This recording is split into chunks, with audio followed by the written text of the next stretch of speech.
À 50 mètres de la surface, des hommes tournent un film. Munis de scaphandres autonomes à air comprimé, ils sont délivrés de la pesanteur. Ils évoluent librement.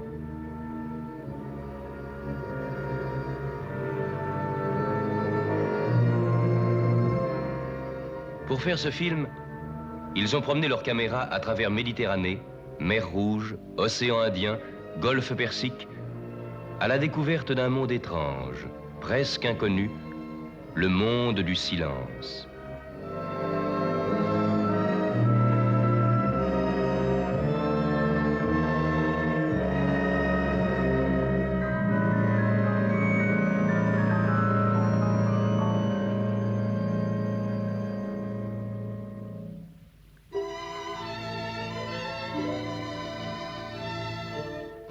Ces hommes, ce sont les plongeurs de la Calypso, le navire de recherche sous-marine du commandant Cousteau.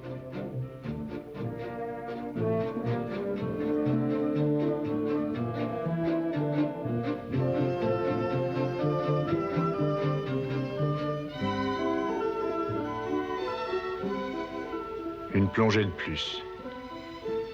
Avec Philippe Taillet et Frédéric Dumas, nous en avons fait des milliers depuis 20 ans. Car il y a déjà 20 ans que notre curiosité nous a entraînés sous la mer. Dumas et moi, nous avons vécu des centaines et des centaines d'heures en plongée. Notre enthousiasme, notre joie sont restés neufs comme au premier jour. Nous les partageons maintenant avec nos camarades de la Calypso. Le travail prévu à cette station est terminé. Falco enlève son scaphandre, nous allons appareiller.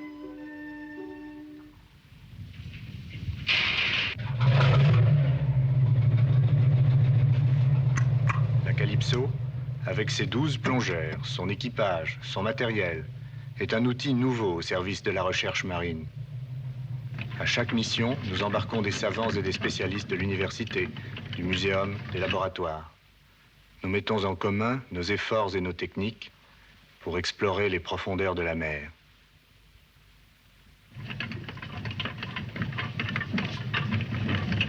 André Laban a conçu et construit lui-même cette caméra en matière plastique. Il décharge le film exposé au cours de la dernière plongée.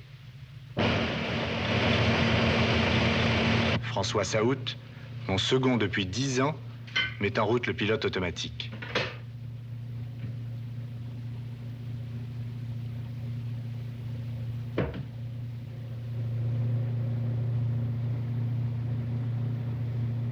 C'est lui qui prépare les traversées, qui orchestre notre vie quotidienne.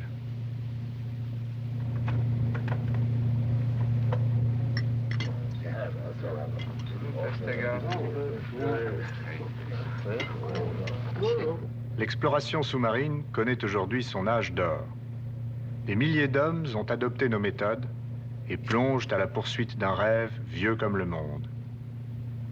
Cette gravure de 1784 illustre l'invention de l'ingénieur Fréminet, la machine hydrostatergatique.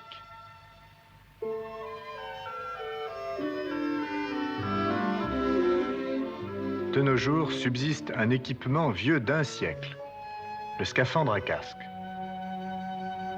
Nos amis des profondeurs, les pêcheurs d'éponges, s'en servent quotidiennement. La plupart sont grecs. Nous rencontrons l'une de ces balancelles qui ratissent la Méditerranée, de Gibraltar à la Corne d'Or. Cette fois, nous ferons les présentations sous l'eau. Un ordre à donner, un bahut à déplacer, une trappe à soulever dans le plancher de la cuisine, et voilà ouvert notre puits de plongée. Il traverse la coque en son milieu. Les plongeurs s'en servent pour se mettre à l'eau lorsque la houle est trop forte ou lorsqu'il fait trop froid. Grâce à lui, Dumas et Falco descendent sans attirer l'attention de l'équipage grec.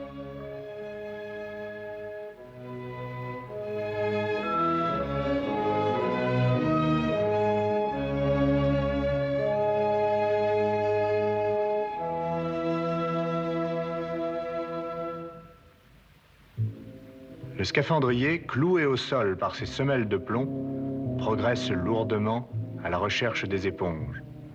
Son précieux tuyau d'air et une corde de sécurité l'enchaînent à sa barque.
Ces hommes font couramment 8 à 10 descentes dans la même journée.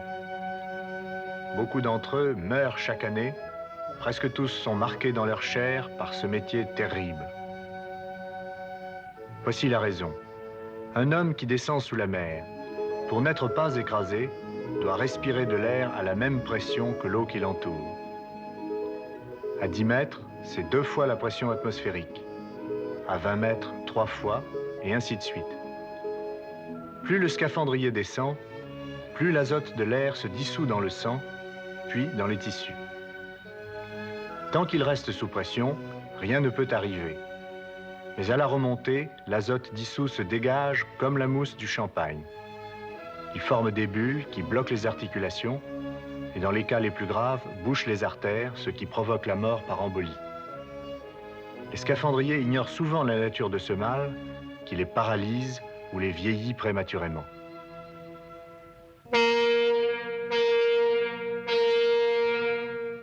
Nous sommes soumis au même danger qu'eux, mais nous sommes mieux armés pour les combattre.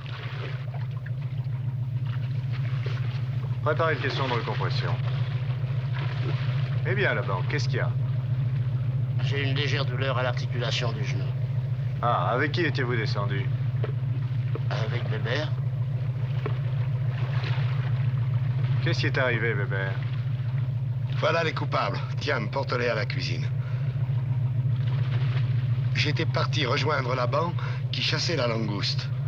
Et en suivant ses bulles tout le long de la falaise, je le voyais descendre à demi engagé dans une faille sombre. Il avait repéré des langoustes.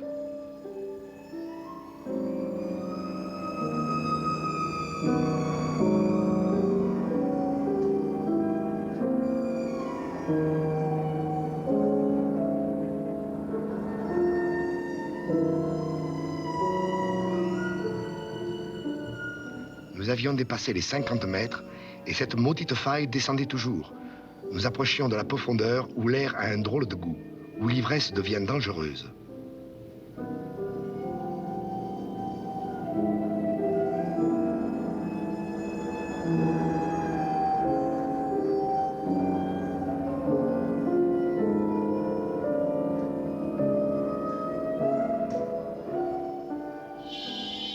Soudain, j'entends un sifflement bien connu. Laban, à court d'air, a dû ouvrir sa réserve.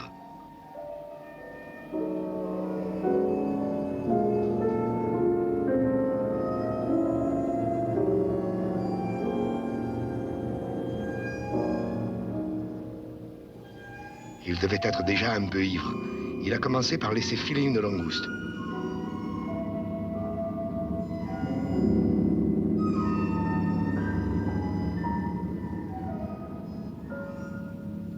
Jusque-là, ce n'était pas grave.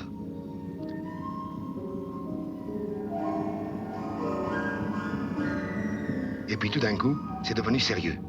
Quand je l'ai vu sortir son embout, j'ai compris qu'il avait perdu la tête. Je l'ai expédié vers le haut. Il a eu l'air de comprendre. Au lieu de l'accompagner comme j'aurais dû, je lui ai seulement fait signe de s'arrêter à son palier de décompression.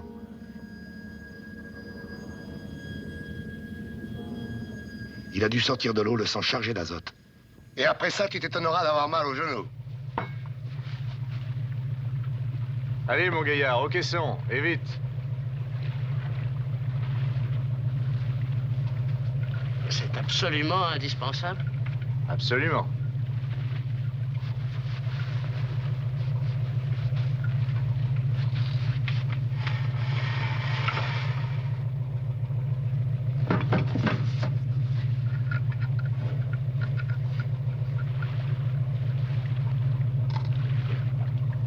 Passez-moi vos tables.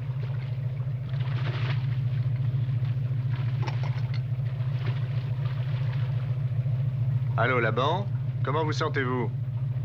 Je n'ai plus mal du tout. C'est bien pour ça qu'on vous a recomprimé. J'en ai pour combien de temps dans ce cercueil?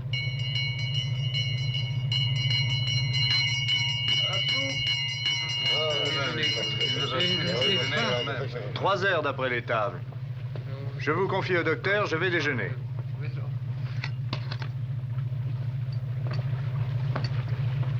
Vous déjeunerez là, docteur. langouste! Bon appétit. C'est vraiment plaisir. C'est moi la meilleure. Ah ouais, évidemment. Il faut que ça feuille.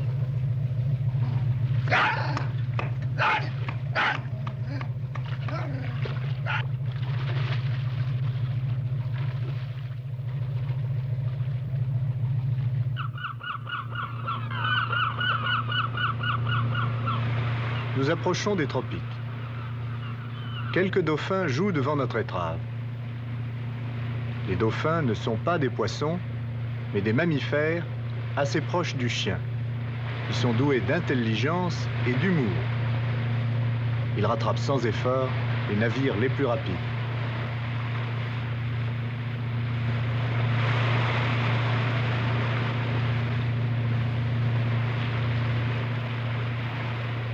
Pour mieux les admirer, Laban descend dans notre chambre d'observation située sous l'étrave.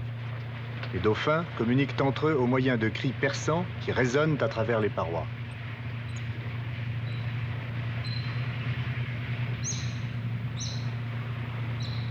C'est jour de fête chez les dauphins.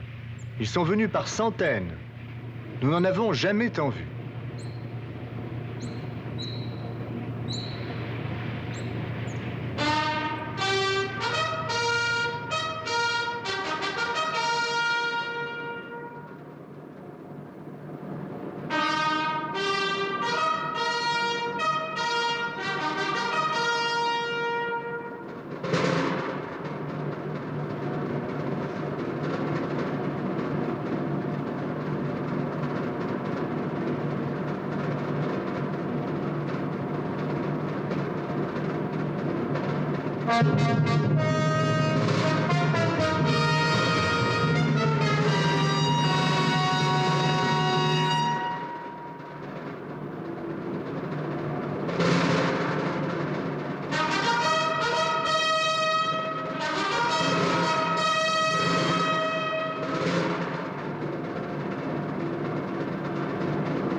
Même la nuit, la Calypso navigue en tendant une oreille magique vers le fond des mers. Notre sondeur puissant émet des ondes sonores dont l'écho est renvoyé par le fond. Les cris cadencés de la Calypso sont plus aigus encore que ceux des dauphins. Sur le graphique du sondeur, le trait supérieur représente la surface, tandis que la courbe tracée par le style reproduit le relief du fond. Si l'on augmente beaucoup la puissance du signal, des échos réguliers sont enregistrés en pleine eau, vers 400 mètres de fond, renvoyés par une ou plusieurs couches d'origine mystérieuse. L'existence de ces couches pose des problèmes aux savants du monde entier. Pour contribuer à résoudre ces problèmes, le professeur Edgerton a construit pour nous des caméras automatiques capables de descendre à 2000 mètres. Elles contiennent 30 mètres de pellicule cinématographique. En 3 heures d'immersion, à raison d'un flash électronique toutes les 15 secondes, l'appareil prend 800 photos. Nous en avons déjà pris plus de 25 000 sous 7 mers et 2 océans. Ces couches inexpliquées existent dans toutes les mers. Leur profondeur moyenne est précisément celle où vont les baleines pour se nourrir. Sur le graphique, on suit parfaitement la descente de la caméra, elle disparaît dans la couche. Nous stoppons le treuil. 300 mètres sous nos pieds, les éclairs périodiques embrasent la nuit des profondeurs. Nous développons les clichés à bord et les agrandissons aussitôt. La plupart évoquent un ciel d'étoiles. D'autres montrent des méduses ou des groupes d'organismes aux formes étranges, mais jusqu'ici, la couche diffusante a gardé son secret. Les techniques les plus classiques sont aussi utilisées sur la Calypso. Par exemple, la bouteille Nansen, ouverte aux 2 bouts, portant des thermomètres à renversement. À la profondeur voulue, un messager retourne et ferme la bouteille. Mais aucun instrument ne remplace l'homme. Les plongeurs deviennent indispensables pour dresser un vaste inventaire de la mer.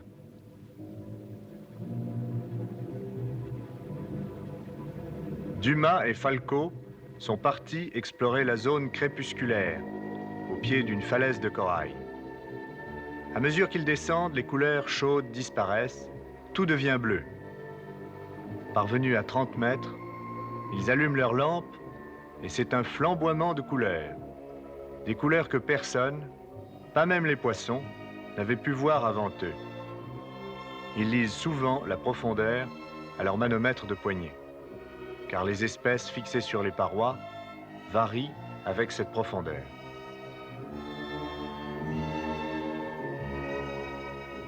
Plus ils s'enfoncent, plus les bruns deviennent chauds, plus les rouges sont violents.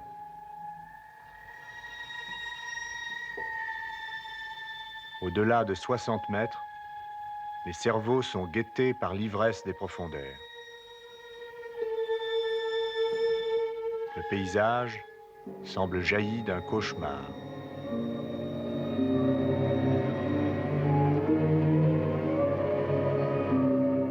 Ils continuent pourtant et atteignent 75 mètres. Voici les images les plus profondes qui aient jamais été tournées.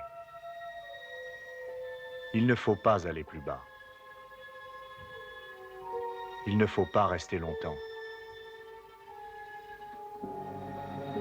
Ils remontent. Leurs cerveaux s'éclaircissent aussitôt.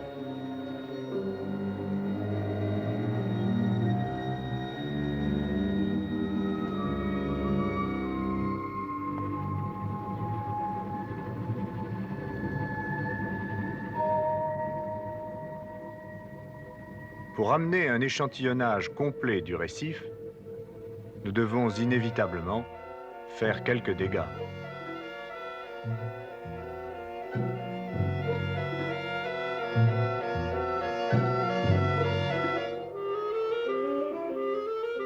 Dans les jardins de coraux, il y a des buissons d'anémones venimeuses.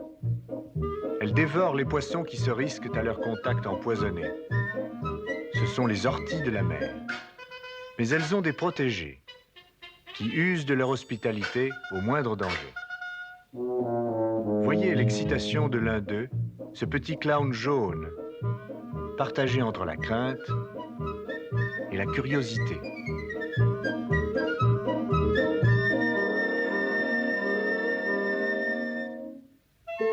Ce manchon vivant, c'est une holoturie ou bêche de mer. Elle progresse lentement, avalant du sable par un bout, le rejetant par l'autre, après avoir digéré les déchets qu'il contient.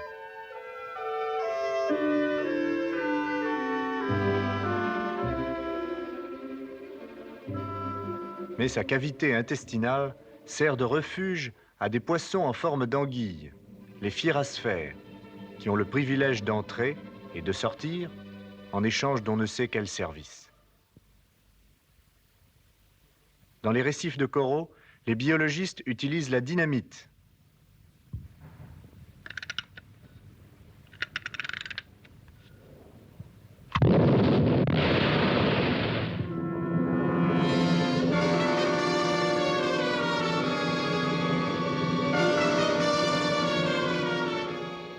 pêche commerciale à la dynamite est interdite par la loi.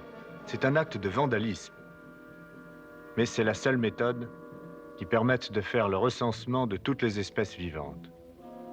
Sur 10 poissons tués par l'explosion, à peine 1 ou 2 restent à la surface.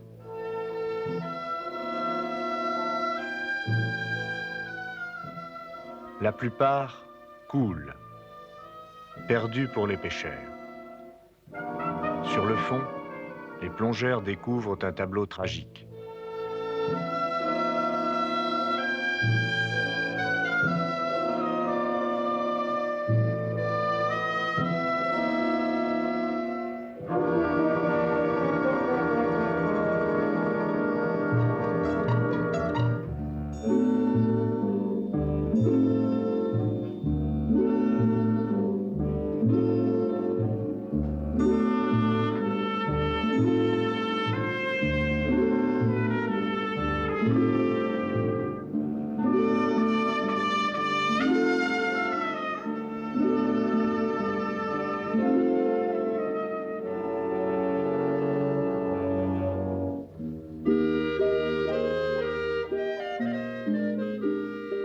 Au moindre danger, les diodons se gonflent.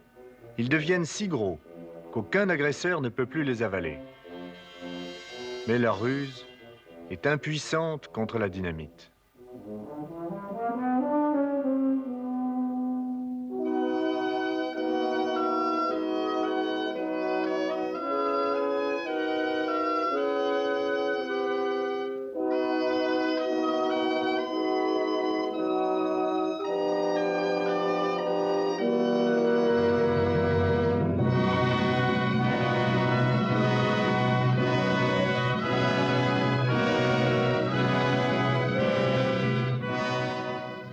La splendeur des poissons tropicaux ne résiste pas longtemps à la mort.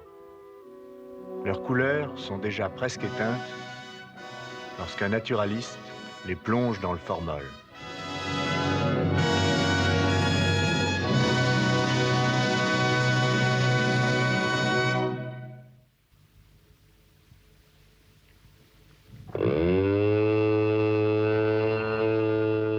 J'ai toujours rêvé de faire sans fatigue des explorations à très grande distance. Nous disposons aujourd'hui de scooters électriques que les plongeurs manœuvrent avec tout le corps. Ils ont 1 heure d'autonomie. Ces scooters nous ont permis d'augmenter considérablement notre rayon d'action.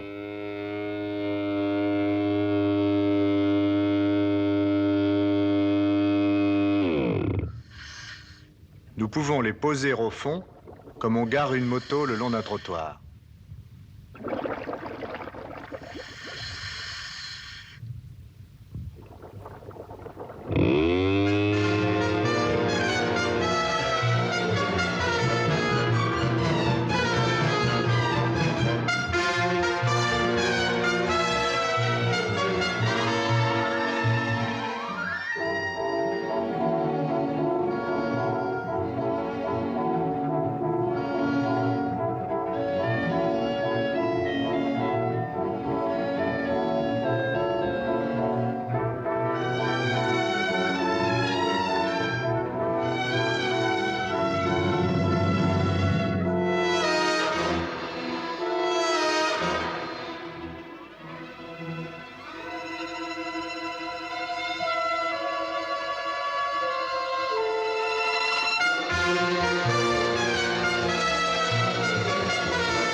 Notre nouvelle monture a malheureusement besoin de respirer.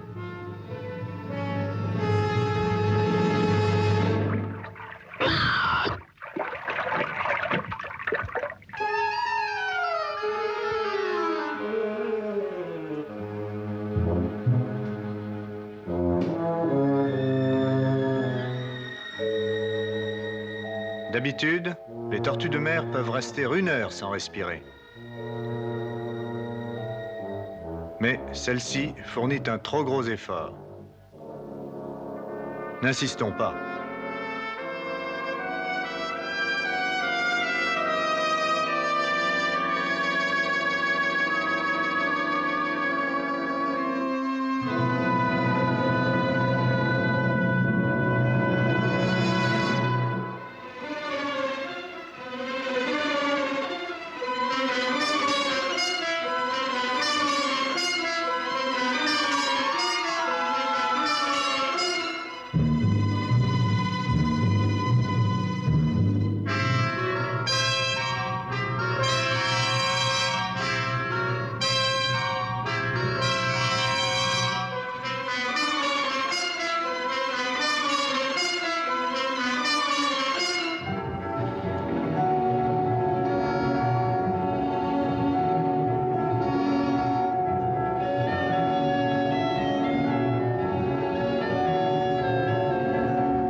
En 20 ans de plongée, nous avons visité bien des épaves.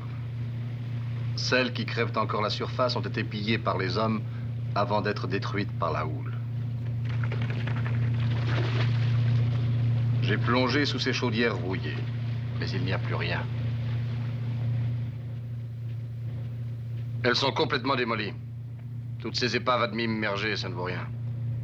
Je n'en ai jamais vu de bien conservé par moins de 20 mètres de fond.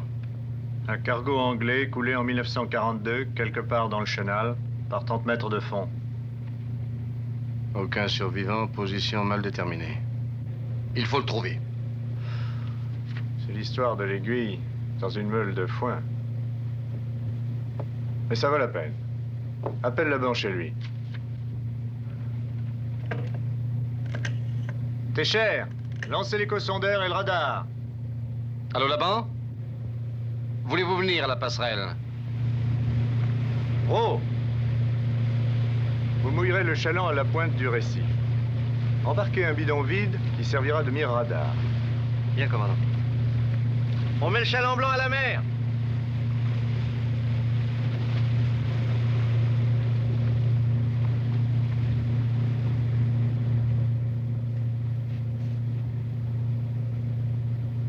Le naufrage a dû avoir lieu quelque part dans ce secteur. Nous allons le parcourir systématiquement. Veuillez préparer un graphique gradué en relèvement et distance. Attrape!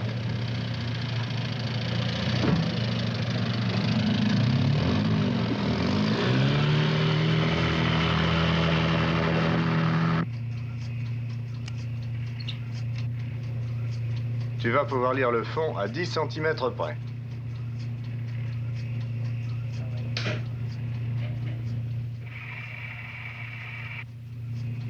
On voit très bien la mire. En avant 400 tours, capot 50. Bien, commandant.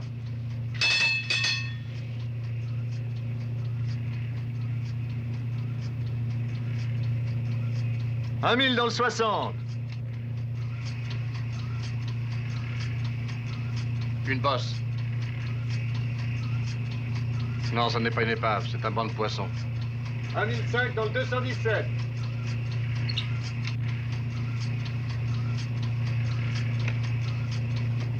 Viens au 150, on change de ligne. Donc, remplacez-moi au radar.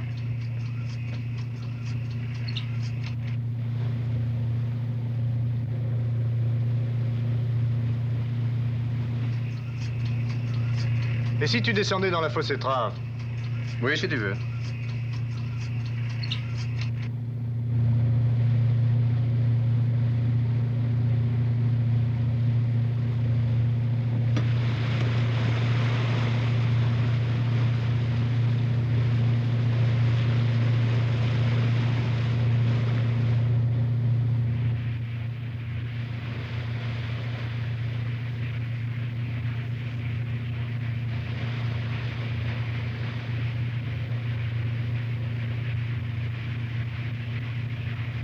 Dumas, est-ce que l'eau est claire?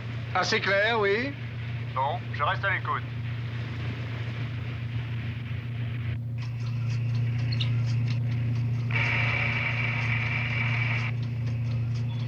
Un 1025 dans le 208.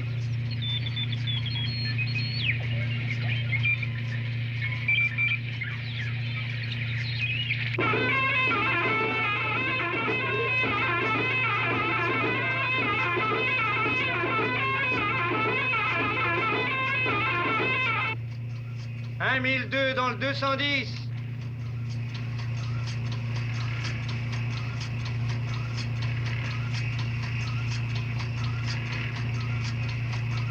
Position! Un 1032 dans le 211. C'est elle. Dumas, tu n'as rien vu? Non, rien de net. Mais l'eau a changé de couleur. Faites demi-tour à gauche. Tribord en avant lente. Attention, Dumas. Ouvre l'œil. Allô, plage arrière. Parez pour la bouée, Falco et Puig, équipez-vous.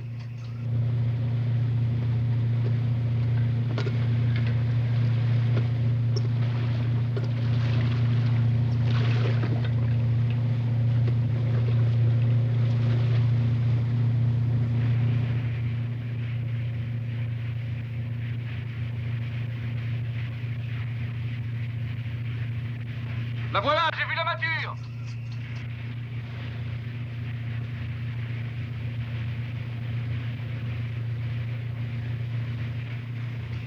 Allô, plage arrière, envoyez.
Thistlegorm, Glasgow.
La Calypso entre dans le mauvais temps, c'est la mousson.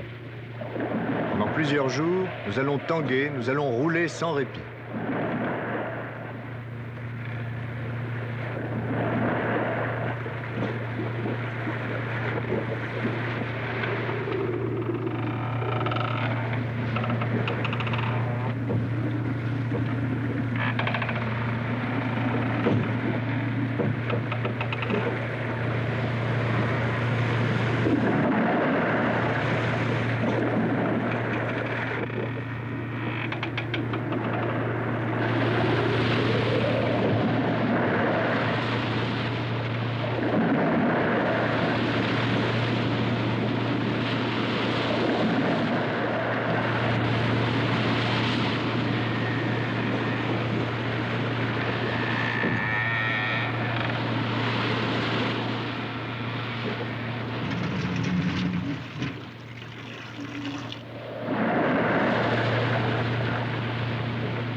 La mer s'apaise.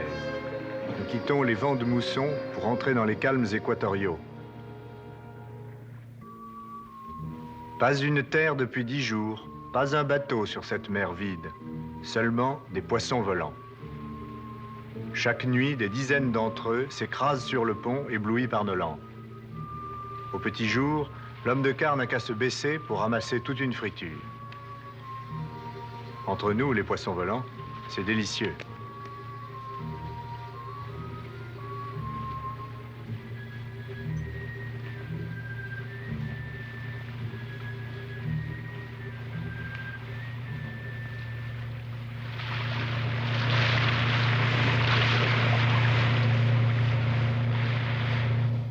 Plus tard dans la journée, les hommes font le quart aux baleines.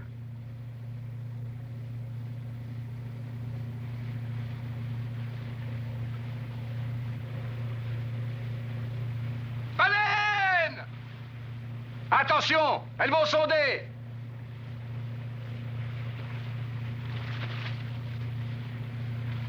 En fait de baleine, ce sont des cachalots. À gauche toutes!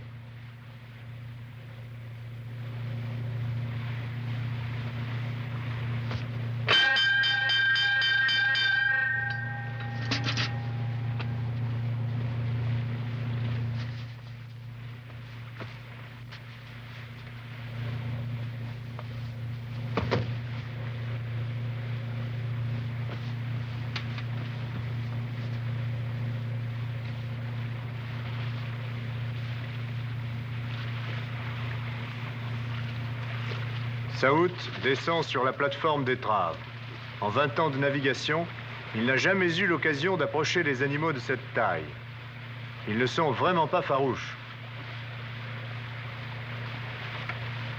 Chez les Saouts, on est pêcheur de père en fils. Avoir sous son nez des baleines de 20 mètres de long, il y a de quoi réveiller un instinct vieux comme le monde.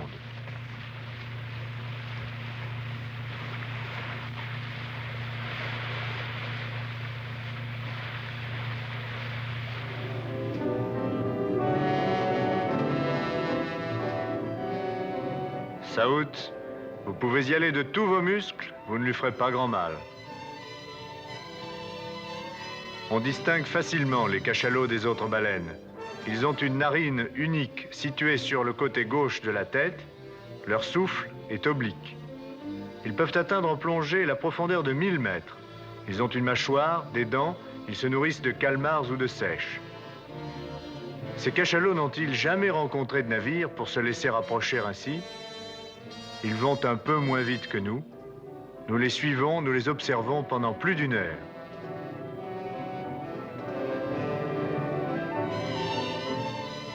Vite, la barre à droite, le banc. À droite, toute.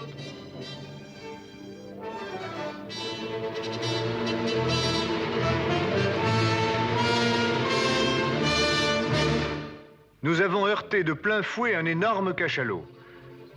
Tout le bateau a été secoué par le choc, l'étrave est faussée. Le cachalot a souffert aussi.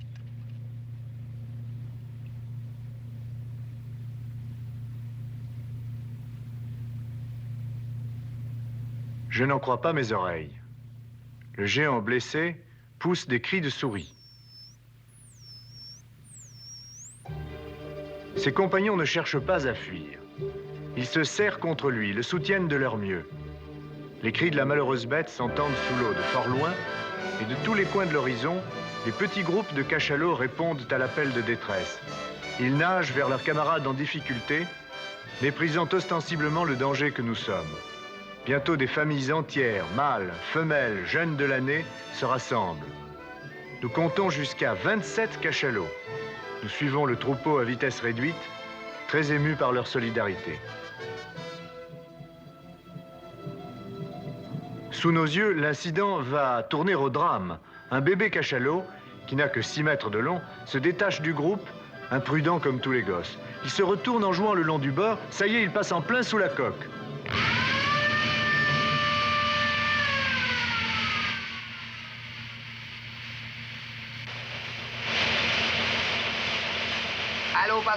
Allô, passerelle, le moteur bâbord a stoppé, qu'est-ce que je dois faire?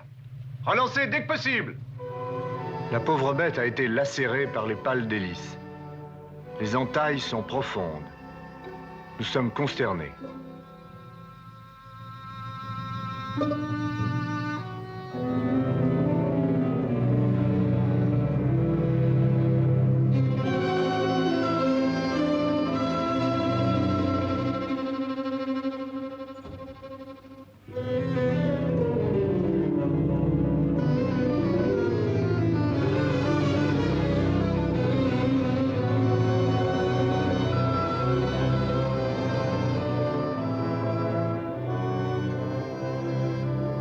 Le petit cachalot lutte courageusement pour rejoindre sa famille. Il y parvient et nage encore quelques instants avec les siens.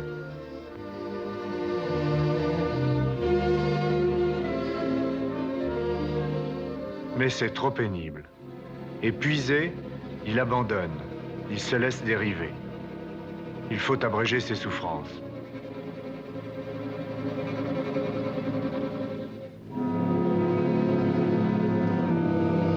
Dans un dernier sursaut, l'animal a trouvé encore la force de réagir.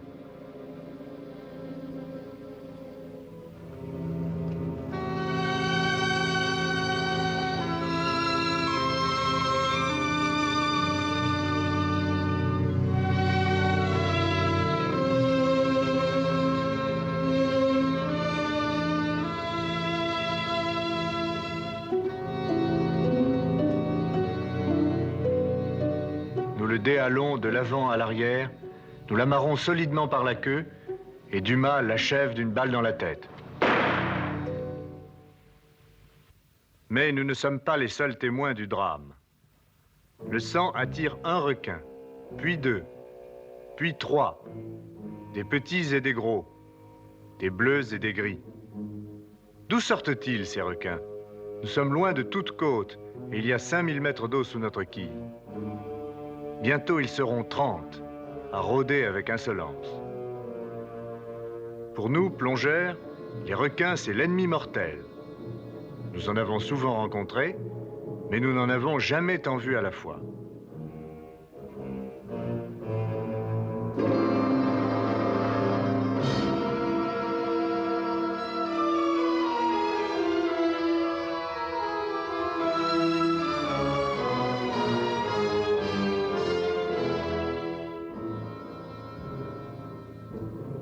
C'est le cas ou jamais de mettre en action notre cage anti-requin et d'aller voir en espérant que le câble est solide.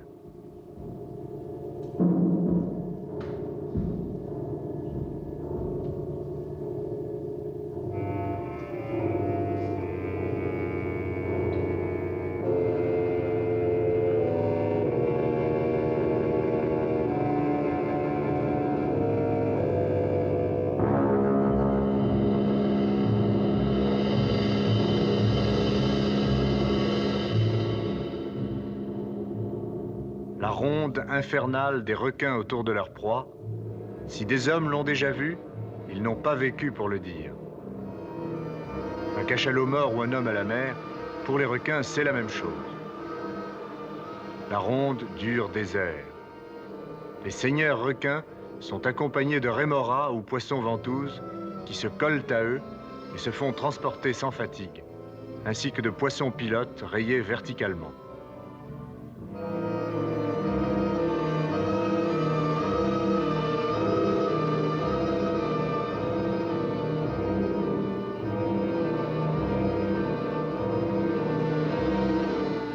Le cercle se resserre. Les squales viennent renifler leur proie. Ils semblent la caresser du museau. Ils la frôlent 100 fois. Ils donnent au passage des coups de tête dans les barreaux. Que serait-ce sans la cage? Et soudain, c'est la première bouchée. Le cuir dur, épais et tranché comme au rasoir. 10 livres de chair sont engloutis. C'est le signal de la curée.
Tous les marins du monde détestent les requins. Les plongeurs, eux, sont déchaînés. Rien ne peut retenir une haine ancestrale. Chacun cherche une arme, n'importe quoi pour cogner, crocher, hisser.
La dernière victime du cuisinier est un poisson ventouse.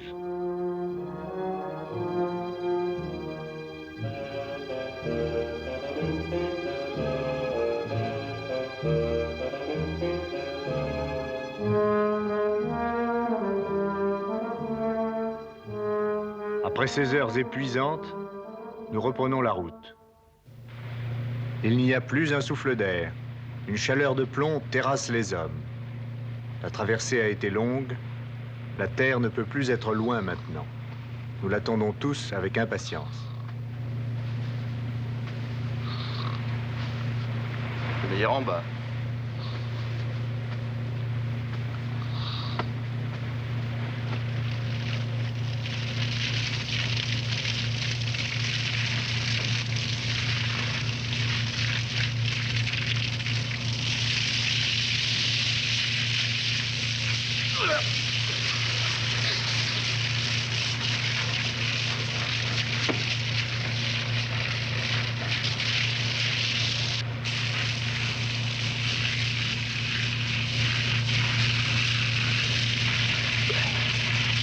Toujours rien.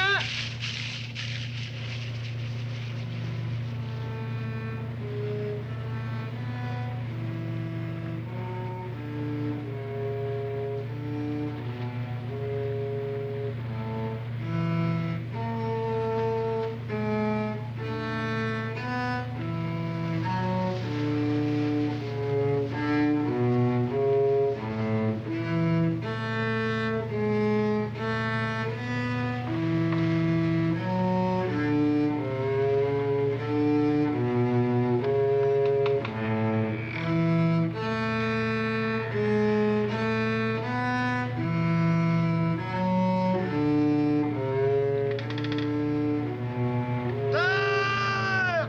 Droit devant!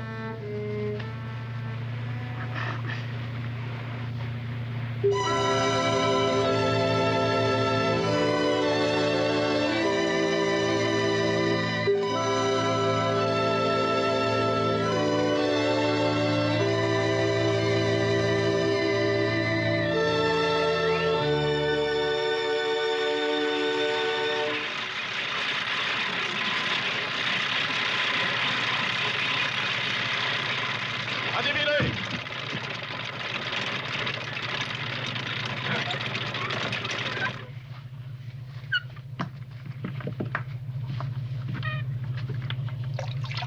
Choqué.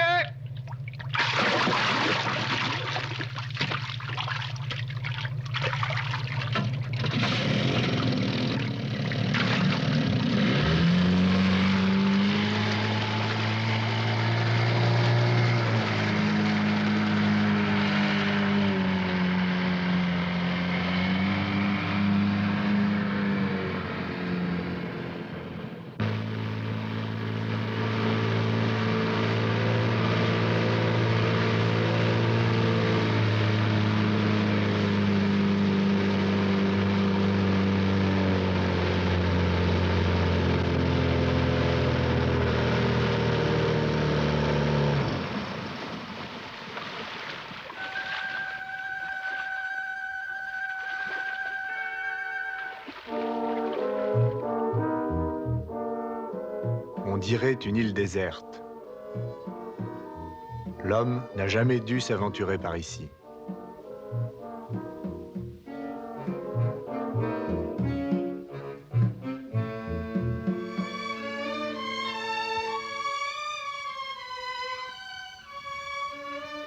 C'est une tortue géante. On ne les trouve plus que dans 2 endroits au monde. Mais dans notre île perdue, il y en a des milliers. Ces monstres préhistoriques sont végétariens.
centaines d'oiseaux de mer nichent dans les buissons. Les crabes des cocotiers rampent dans le sable.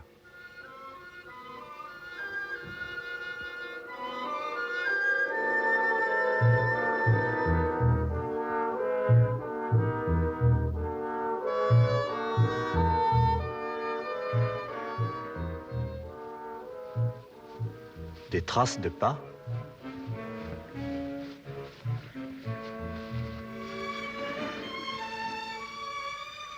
On dirait qu'un char d'assaut a débarqué sur la plage. Que se passe-t-il? Bonjour. Bonjour, monsieur. Qu'est-ce que vous faites? Moi, qu'à chercher des œufs. Des œufs? Si, tortue dit mer vini pondre en nuit là. Il y en a un millier, des milliers autour de l'île. C'est l'époque de l'amour.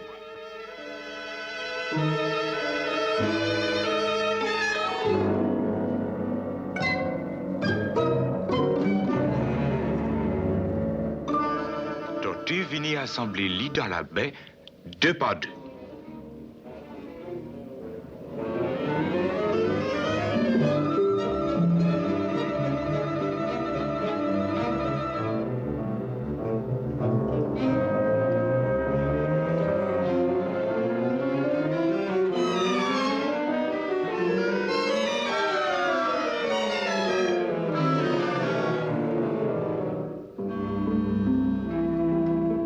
La nuit, fumelle qu'a monté à sur la plage, le sable y chaud encore.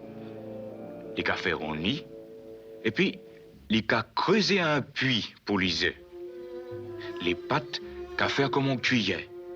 Il faut que le puits y soit très profond, sans ça, crabe des cocotiers vini manger lisé.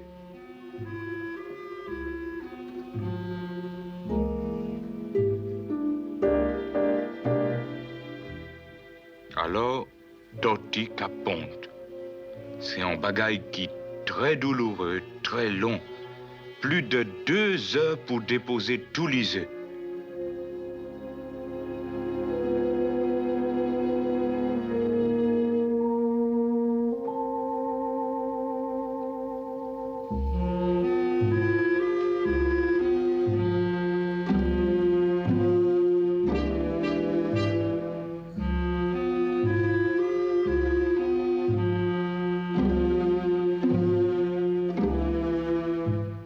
Quand les finit pondre, les gars couvrent ni là et puis du sable.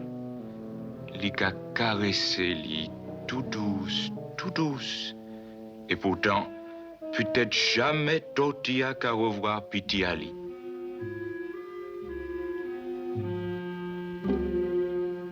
Il est tellement décalé, tellement fatigué qu'il peut à peine sortir du nid, à peine traîner lit dans la main.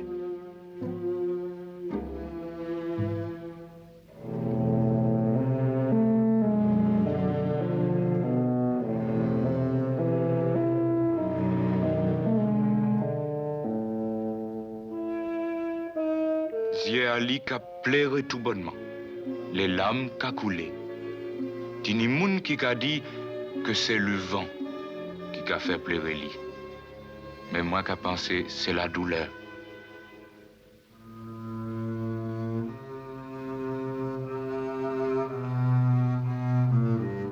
Tous les soirs, tini 12 qui qu'a vini et qui qu'a parti.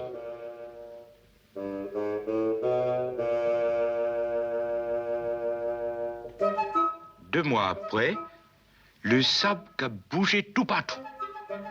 Petite tortue sortit tête à lit.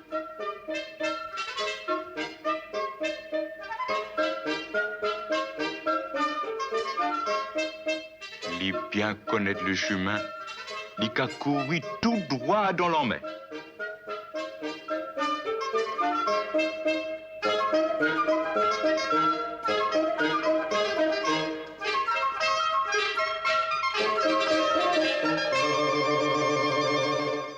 Jamais aucun navire n'avait mouillé contre ce récif perdu. Les poissons du voisinage sont venus voir les intrus. Ils les ont d'abord vus à travers la surface. Comment leur prouver notre amitié? en leur portant à manger. Delmas, un sac de viande à la ceinture, va tenter l'expérience.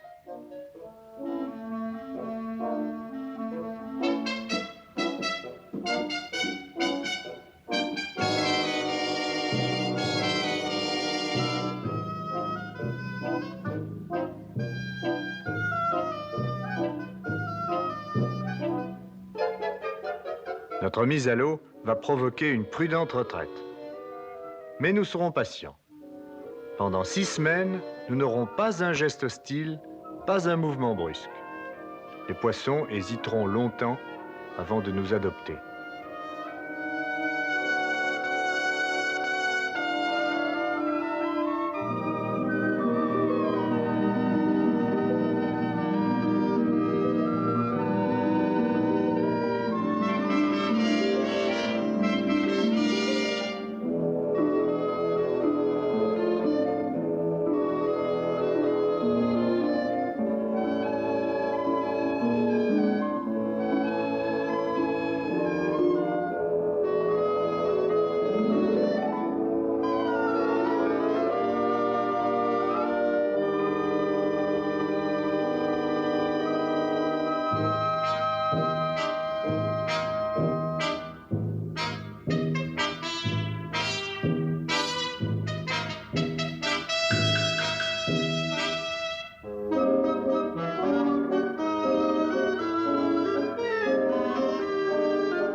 Un caranx et un poisson-coffre. Quoi de plus dissemblable? Le caranx vit en pleine eau, le coffre habite dans des trous de corail dont il sort rarement. Voilà pourtant une vraie paire d'amis.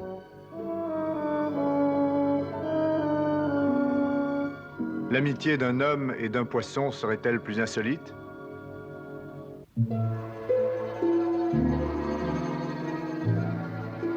Delmas rencontre un mérou de 25 kilos qui s'intéresse beaucoup à lui. Les mérous n'ont pas de grosses dents, mais leur gueule est tapissée de râpes jusqu'au fond de la gorge. Il ne fait pas bon y mettre la main.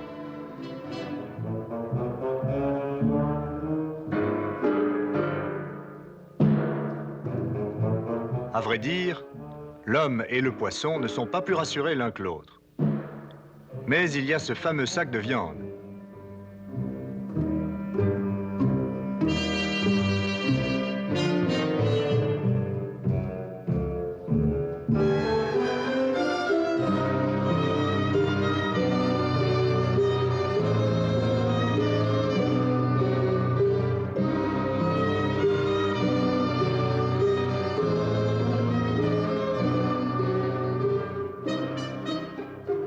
Mais non, pas le sac. Cette fois, ça y est. Il est devenu notre ami. Les plongeurs l'ont baptisé Jojo.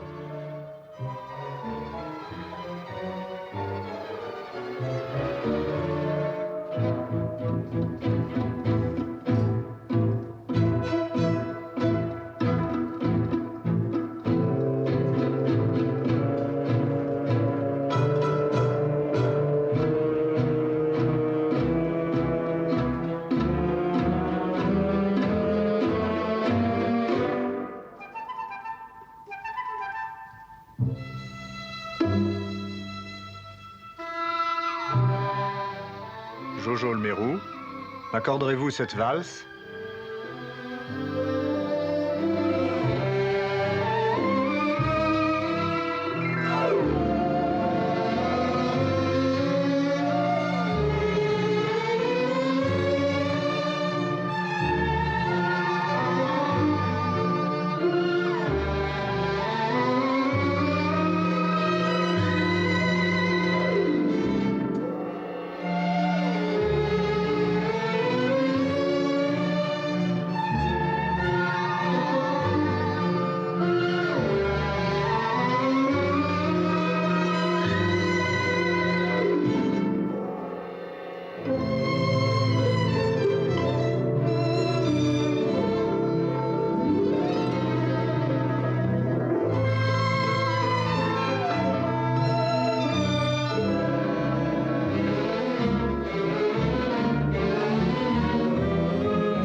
Ils ne nous quittent plus.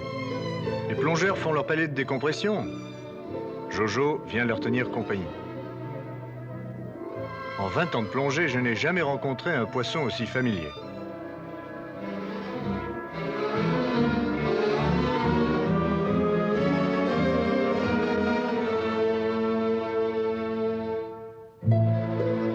Grâce au sac à viande, tous les poissons des environs deviennent nos amis.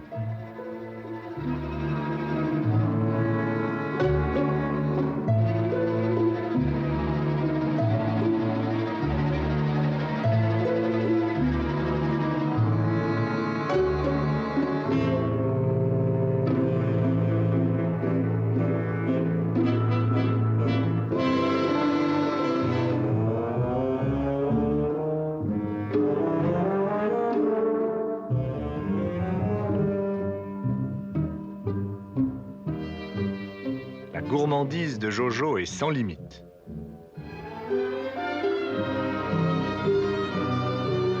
Il nous rend la vie impossible.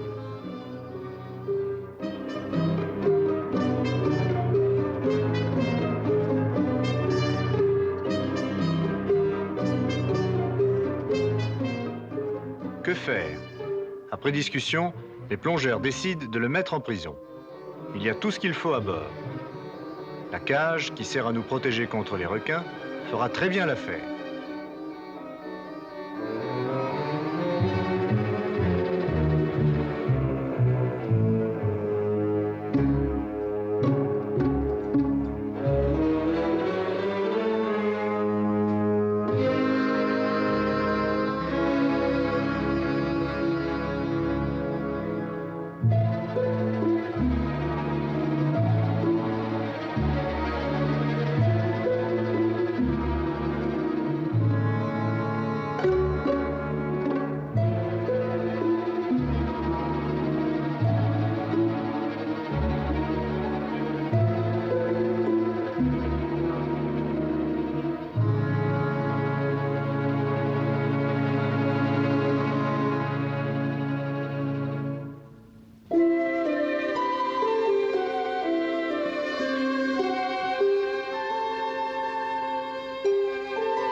Jojo se trouvait bien avec nous.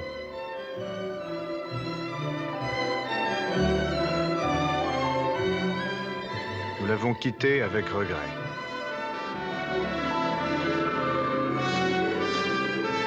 Nous ne l'oublierons jamais.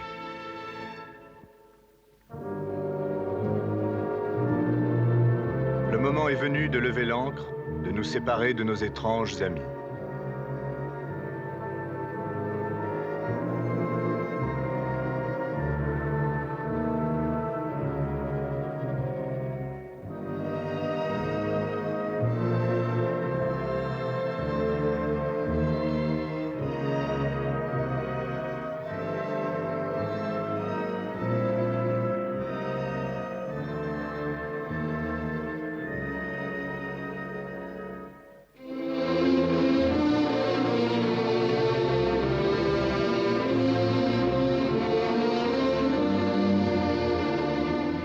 Nous n'avons fait jusqu'ici qu'effleurer la surface de la mer. Un jour, nous descendrons beaucoup plus bas. De nouvelles découvertes nous attendent au monde du silence.